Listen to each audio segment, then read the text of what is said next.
జై భీమ్, లాల్ సలాం, నీల్ సలాం, హరా సలాం, సత్రంగికా సలాం. ఇంతమందిని ఉంటేనే సమాజంలో అది దాని విశిష్టత ఉంటుంది. ఇక్కడ పెట్టినటువంటి పోస్టర్లో చనిపోయారని చెప్తున్నటువంటి వాళ్ళందరూ కూడా మనం కోల్పోయినటువంటి ఈ 10 సంవత్సరాల్లో మనం కోల్పోయినటువంటి అడవులకి ప్రతీకలు వాళ్ళు. ఆ అడవుల్ని రక్షించుకోవటంలో తమ ప్రాణాలని అడ్డుగా పెట్టినటువంటి మనలాంటి సామాన్య ప్రజలు. ఎందుకని చెప్పి ఆ అడవుల్ని మనము మాట్లాడాల్సి వస్తుంది. మాట్లాడితే పర్యావరణం అంటాము, ఎండలు భరించలేమంటాము, లేకపోతే చెడగొట్టు వానలు వస్తున్నాయి అంటాము. పర్యావరణం ముఖ్యమని మనకు అర్థమవుతుంది, కానీ ఎక్కువ వానలు తక్కువ వానలు అక్కడే చర్చ ఆగిపోతూ ఉంటుంది సామాన్యమైనటువంటి జీవితంలో. కానీ ఈ 10 ఏళ్ల కాలంలో ప్రపంచంలో మన స్థాయి పర్యావరణం గురించి, అడవుల రక్షణలో మన స్థాయి ఎక్కడికి దిగిపోయింది, ఏ నెంబర్ వచ్చింది మనకి అని అంటే 180 దేశాలలో మొత్తము ఎవరి స్థాయి ఎంత, ఎవరి నెంబర్ ఎంత అని చూస్తే మనది 180వ నెంబర్. అంటే అన్ని దేశాల కంటే కూడా మనదే చివరిలో ఉన్నది. ఇంత పెద్ద సువిశాలమైనటువంటి దేశంలో పర్యావరణం గురించి, అడవుల రక్షణ గురించి, అడవుల్లో ఉండేటటువంటి చెట్టు చేమ పక్షి జంతువులే కాదు మనుషుల రక్షణలో కూడా మన స్థానము అత్యంత చివరిలో ఉంది. ఇది వేరే ఎవరన్నా చెప్తే మనము నమ్మాల్సిన అవసరం లేదని అనుకోవచ్చు, కానీ ఇది చెప్తున్నది కూడా మనలాంటి సంస్థలే రీసెర్చ్ చేసి 10 ఏళ్లలో ప్రతి రంగంలోనూ ఏం జరిగింది అనేటటువంటి రిపోర్ట్ని ఈరోజు విడుదల చేశారు. ఈరోజే విడుదలైంది, ఇప్పుడే చదువుతున్నాను. PUCL, people's union of civil liberties, మనలాంటి హక్కుల సంస్థే, బహుత్వ కర్ణాటక, ఫ్రైడే ఫ్యూచర్స్, ఈ సంస్థలు కలిపి కొన్ని నిజాలని రిపోర్టు రూపంలో బయటకు తీసుకొచ్చాయి. బహుశా మనందరం కూడా మనం ఎంచుకునేటటువంటి రంగాలు కూడా దాంట్లో నుంచి ఉండాల్సి ఉంటుంది. 180వ స్థానంలోకి మన దేశం వెళ్ళిపోయింది. 180 దేశాల్లో పర్యావరణం గురించి ఒక జరిగితే దాంట్లో మన స్థానం 188. 2012లో మన స్థానం 125. అంటే కొంచెం పర్లేదు అన్నట్టుగా ఉంది 2012లో. మరి 2024 వచ్చేటప్పటికి 180కి వెళ్ళటానికి దారి తీసిన పరిస్థితులు ఏంటి, ఏ పరిస్థితులు దారి తీసాయి, దానికి మారినటువంటి చట్టాలు ఏమున్నాయి, ఎక్కడెక్కడ చట్టాలు మారిపోయాయి, ఏ అంశాల్లో మారిపోయాయి, అడవులకు సంబంధించి ఏం మారాయి, ఫ్యాక్టరీలకు సంబంధించి ఏం మారాయి, థర్మల్ పవర్స్ వాటి గురించి ఏం మారాయి, ఇవన్నీ కూడా మనం మాట్లాడుకుంటేనే ఈరోజు ఈ ఆపరేషన్ కగార్ అనేటటువంటి దాని వెనక ఉండేటటువంటి కుట్ర ఏంటి అనేది మనకు అర్థమవుతుంది. ఇది కేవలం ఆ ఛత్తీస్గఢ్లో జరుగుతున్నటువంటి మానవ హననం మాత్రమే కాదు, మొత్తం దేశంలోనే జరుగుతున్నటువంటి దానికి ఇది ఒక ఉదాహరణ. ఇది అంతిమ యుద్ధం మనదవుతుందా, వాళ్ళదే అంతిమ యుద్ధం అవుతుందా, అది వేరే విషయం. ఆ జార్గాన్లోకి మనం వెళ్ళకండి. కానీ ఏం జరిగింది ఈ 10 ఏళ్ల కాలంలో, వాళ్ళు ప్రభుత్వంలోకి వచ్చిన తర్వాత మనకి దేవుళ్ళు వచ్చారు, దేవుడి పేరు మీద రాజకీయాలు వచ్చాయి, తిండి మీద ఆంక్షలు వచ్చాయి, చాలా కనిపిస్తున్నాయి బయటికి. కానీ వీటన్నిటి వెనకాల కనిపించకుండా వాళ్ళు చాలా పని చేస్తున్నారు. ఎంత పని చేస్తున్నారు అని అంటే, ఇప్పుడే ఇందాక నారాయణరావు గారు అంటున్నారు అక్కడ గ్రామ సభల అనుమతి తీసుకోకుండానే ఇవన్నీ గడ్చిరోలులో చేశారు అని అంటే, అసలు గ్రామ సభల్ని ఎత్తేశారు, చట్టం చేసేశారు. గ్రామ సభలను అనేటటువంటి ఆ అరణ్య ప్రాంతాల్లో, అడవి ప్రాంతాలలో గ్రామ సభలతో అంగీకారంతోనే ఫ్యాక్టరీలు పెట్టాలి, లేకపోతే ఏదైనా ప్రాజెక్ట్ పెట్టాలి అనేటటువంటి దాన్ని వాళ్ళు తీసుకొచ్చినటువంటి ఎన్విరాన్మెంటల్ యాక్ట్ లో తీసేశారు. అది మనకు తెలియదు. మనం ఇంకా ఎప్పుడో పాత కాలంలో ఉండేటటువంటి దాన్నే, అంటే మన అధ్యయనము వాళ్ళకి మించి వెళ్ళాల్సినటువంటి అవసరం ఉంది. వాళ్ళు ఒక స్టెప్ వేస్తే మనం 10 స్టెప్స్ ముందుకు వెళ్ళి ఆలోచించాలి వీళ్ళు ఏం చేయబోతున్నారు అనేటటువంటిది. కానీ మనకి అన్ని వనరులు లేవు. జరిగినటువంటి దాంట్లో ఎన్ని వేల ఎకరాల భూములు ప్రజలు, మామూలు భూములు కాదు, వ్యవసాయ భూములు కాదు, అటవీ ప్రాంతంలో ఎన్ని వేల ఎకరాలు మనము కోల్పోయాము, అడవులు కోల్పోయాము అనేటటువంటిది ఒక లిస్ట్ ఇచ్చారు. అది చూస్తూ ఉంటే, ఆ లిస్టును చూస్తూ ఉంటే కనుక ప్రతి సంవత్సరం ప్రభుత్వం ఈ 10 ఏళ్లుగా సిస్టమాటిక్ గా ఎన్ని అడవులని నరికేసుకుంటూ వెళ్ళింది, తీసేసుకుంటూ వెళ్ళింది. పైగా ఏం చెప్తారు వాళ్ళు, మేము 2014లో ఎలక్షన్ ముందు మేము ఈ దేశ పర్యావరణాన్ని రక్షించడానికి కమిట్ అయి ఉన్నాము అని చెప్పుకున్నటువంటి వాళ్ళు 2023 వచ్చేటప్పటికి మొత్తం ప్రపంచ దేశాలలో మేము భారతదేశాన్ని చాలా సిస్టమాటిక్ గా పర్యావరణ పరంగా దాన్ని నిలబెట్టాము, అందరికీ ఆదర్శవంతంగా నిలబెట్టాము అని చెప్పి ప్రధానమంత్రి చెప్తే, ఎందుకు అలా చెప్పాడు అనేటటువంటి దాని వెనకాల కొన్ని వేల లక్షల ఎకరాల అడవి మాయమైపోతుంది. ఆ మాయమైపోయిన అడవుల్లో ఛత్తీస్గఢ్ ఉంటుంది, మధ్యప్రదేశ్ ఉంటుంది, మణిపూర్ ఉంటుంది. మణిపూర్లో మనం ఎంతసేపటికి కూడా ఒకటే మాట్లాడుతున్నాం, స్త్రీలని వివస్త్రం చేశారు, అక్కడ మతం పేరుతో రాజకీయం చేస్తున్నారు అని, ఈ 2 విషయాలు మాట్లాడుతున్నాం. కానీ చాలా తెలివిగా ఆ 2 విషయాలని ముందు పెట్టి అసలు విషయాన్ని బయటికి రాకుండా చేసింది ఏంటంటే అక్కడ మాయమైపోతున్నటువంటి అడవులు. అడవి మాయమైపోవటము అని అంటే ఆ ప్రాంతం మీద, ఆ ప్రాంతంలో ఉండేటటువంటి వాళ్ళకి హక్కులు కోల్పోవటమే కాదు, మన దేశ వనరులు కూడా ఎక్కడికో ప్రయాణం అవుతున్నాయని అర్థం. అంటే ఇన్ని సంవత్సరాల్లో ప్రధానమంత్రి చేసినటువంటి పర్యటనల్లో మనం చూడవలసింది, ఆయన ఏ కోట్ వేసుకున్నాడు, ఏ డ్రెస్ వేసుకున్నాడు, ఏమి చెత్త వాగాడు అనేటటువంటి దాని మీద పెట్టాల్సిన అవసరం లేదు. కానీ ఆయన అక్కడికి వెళ్ళి ఏ కంపెనీతో ఆయన సంతకం పెట్టాడు, ఆ కంపెనీకి కావలసినటువంటి ఖనిజ సంపద ఎక్కడ ఉన్నది, ఏ ఖనిజ సంపద మీద ఆధారపడి వాళ్ళు ఆ కంపెనీ, అక్కడ మల్టీనేషనల్ కంపెనీ మన దేశంలోకి రావటానికి ఇంట్రెస్ట్ చూపిస్తుంది, ఈ సమాచారం మన దగ్గర ఉండటం లేదు, రానివ్వటం లేదు. ఎందుకనంటే వేరే వైపుగా మొత్తం అంతా ఆలోచనల్ని మార్చేటటువంటి ఒక మాయ నడుస్తూ ఉంటుంది.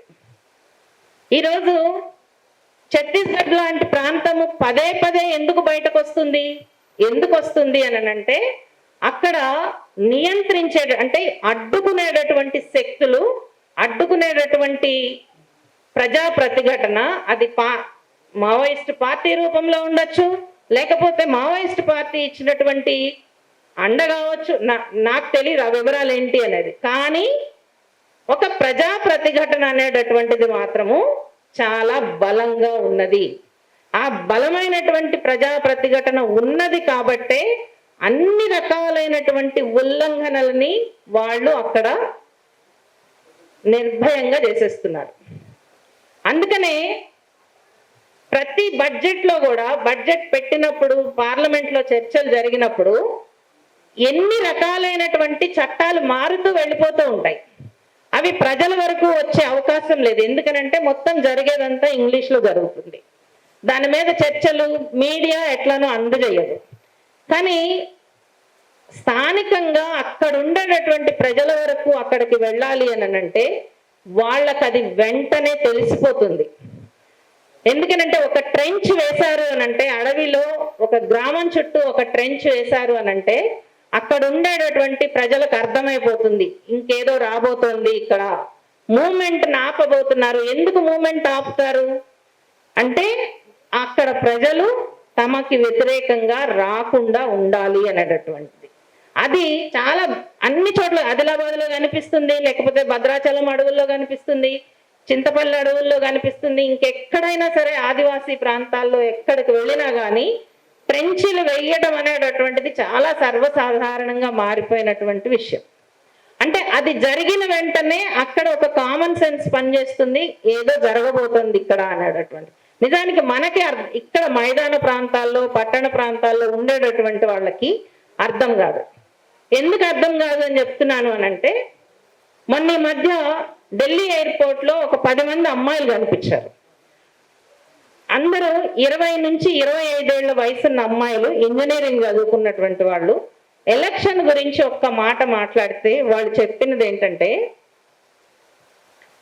కశ్మీర్ని చాలా బాగా చేశారు, మోడీ బాగా చేశారు. ఎందుకు కశ్మీర్ని బాగా చేశాడు అనుకుంటున్నారు అనంటే, టూరిస్ట్ అక్కడ వెళ్ళి ఎవరైనా వెళ్ళటానికి వీలుగా టూరిజాన్ని బాగా డెవలప్ అంటే మిగతా ప్రపంచానికి నగర పట్టణ జీవితాలకి కావలసింది తాము ప్రశాంతంగా లేకపోతే ఆనందంగా ఆహ్లాదంగా ఉండేటటువంటి టూరిజం మాత్రమే. ఈ మైండ్ సెట్ అనేటటువంటిది గత 30 సంవత్సరాలుగా మారిపోయింది. అంటే ఇప్పుడు అడవులు కూడా ఒక టూరిస్ట్ ప్లేస్లే. ఎందుకనంటే అక్కడ కొంచెం పచ్చదనం ఉంటుంది, ఎన్ని ఎకరాలు పోయినా కానీ అక్కడ ఒక పచ్చదనం ఉంటుంది, అడవులు ఉంటాయి, లేకపోతే చూడటానికి బాగుంటుంది, లేకపోతే జంతువులు ఉంటాయి, ఇట్లాంటివేవో నడుస్తూ ఉంటాయి. అందుకనే అక్కడ జరిగేటటువంటి జీవన్మరణ పోరాటం అనేటటువంటిది పట్టణ ప్రజలకు కానీ నగర ప్రజలకు కానీ మాలాంటి వాళ్ళ ఎవరికి కూడా అర్థమయ్యేటటువంటి అవకాశం లేదు. ఇప్పుడు మళ్ళీ చూస్తే 2014-15 సంవత్సరంలో దాదాపు హెక్టేర్లలో ప్రతి సంవత్సరము సగటున 20,000 హెక్టార్లు, అంటే 15 నుంచి 20,000 హెక్టార్ల అడవి తరిగిపోయింది 10 ఏళ్ల పాటు. ఇది ఒక్కచోటే కాదు, దేశం మొత్తం మీద. ఇంకా ఎంత లెక్క ఉందో మనకు తెలియదు. అంటే అంత అడవి పోవటము అనంటే ఆ అడవిలో ఆ అడవి ఇచ్చేటటువంటి పర్యావరణం ఒక్కటే కాదు, ఆ అడవి మీద ఆధారపడి జీవించేటటువంటి ప్రతి ఒక్కళ్ళ మానవ హక్కులకి జీవన హక్కులకి అన్నిటికీ కూడా విఘాతం కలిగినట్లే, అవన్నీ కూడా హరించిపోయినట్లే. ఎక్కడైతే నిలబడతారో, ఎక్కడైతే ప్రశ్నిస్తారో, ఎక్కడైతే ముందుకు వస్తారో, ఎంతో కొంత ఆ ముందుకు రావటం అనేది ఉంటుందో, బలమైనటువంటి ప్రతిఘటన ఎక్కడైతే ఉంటుందో అక్కడ సామాన్యమైనటువంటి ప్రజల మీదకి ఇలా సవాలుగా తేలుతారు. ఇది జరుగుతున్నది. ఈ వెనకాల జరుగుతున్నటువంటి దానిని మనం ప్రశ్నించవలసింది. ఈ రోజు ఇక్కడ 120 మంది చనిపోయారు అంటే రోజుకి ఒకళ్ళ చొప్పున ఈ 4 నెలలుగా చనిపోయారు అని అనుకుంటే గనక మనం మాట్లాడవలసింది కేవలం ఈ 120 మంది గురించి మాత్రమేనా? ఈ 120 మందితో పాటు ఈ 120 మంది ఎవరికైతే ఏ అడవికైతే ప్రతీకలుగా నిలబడ్డారో ఆ అడవి గురించి మాట్లాడాలి. ఆ అడవి లోపల ఉండేటటువంటి ఖనిజం గురించి మాట్లాడాలి. ఆ ఖనిజం ఇచ్చేటటువంటి ఉపయోగము మన దేశానికి ఎంత ఉన్నది, దాన్ని తీయడం ద్వారా మల్టీనేషనల్ కంపెనీలకు వెళ్ళేటటువంటి ఆదాయం ఎంత వెళుతుంది, దాన్ని కొమ్ము కాసేటటువంటి రాజకీయ పార్టీలకు ఎంత వెళుతుంది అనేది మాట్లాడాలి.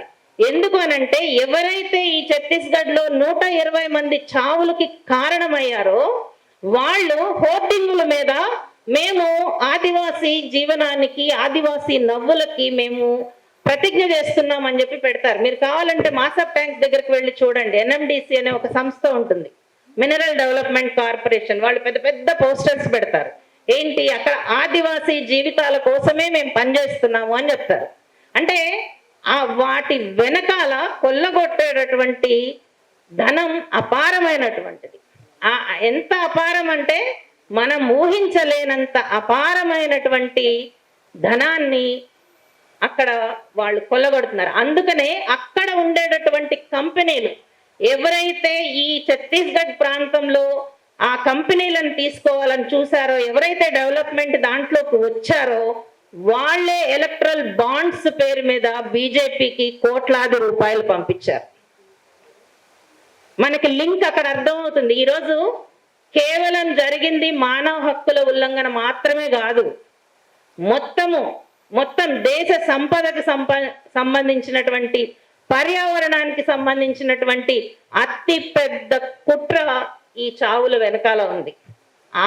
ఆ కుట్రని బయటకు తీయాలి అనంటే మనం మన స్థాయిలో ఏం చేయగలుగుతాము అనేటటువంటిది ఆలోచించాలని నేను అనుకుంటున్నాను. ఎందుకనంటే ఒక్కళ్ళుగా చేయలేము, కానీ చెయ్యాలి అని అనుకుంటే గనక మనం మీటింగులకు వస్తాం, మీటింగులకు వచ్చినప్పుడు బాగుంటుంది, కానీ మనం మన సమూహంలోకి వెళ్ళినప్పుడు, మన సమూహంలో ఇది అర్థమయ్యేటట్టు మాట్లాడేటట్టు చేసినప్పుడు పరిస్థితి ఏంటి, నిర్బంధం ఎట్లా వస్తుందనే భయం ఒకటి ఉంటుంది. అక్కడే మనం ఆలోచించుకోవాలి. అంటే నిర్బంధానికి భయపడమని నేను చెప్పట్లే, కానీ నిర్బంధాన్ని ఎదుర్కొంటూనే ఈ సంస్థలు కూడా బయటకు తీసుకొచ్చారు. కాబట్టి ఆ రకమైనటువంటి దాంట్లో మనము వెళ్ళాల్సినటువంటి అవసరం ఉంది.